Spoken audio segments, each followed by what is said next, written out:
મુંબઈથી દીવની ફ્લાઇટ આજે રદ થતા પેસેન્જરો થયા પરેશાન. બીજી ફ્લાઇટની સુવિધા આપવા કર્યો ઇનકાર.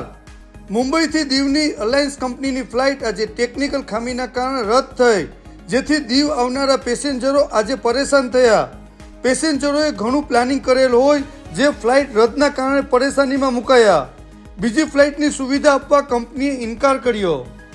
आज मेरी होटल बुक थी दीव में राधिका बीच रिसोर्ट, उसका कैंसलेशन का भी कुछ पैसा नहीं मिलेगा. प्लस मेरी परसों की सासनगिर की वुड साइड शासन में बुकिंग है, वो भी अराउंड 35,000 की बुकिंग है. बट पता नहीं अब हम कब पहुँचेंगे, दीव पहुँचेंगे या नहीं पहुँचेंगे.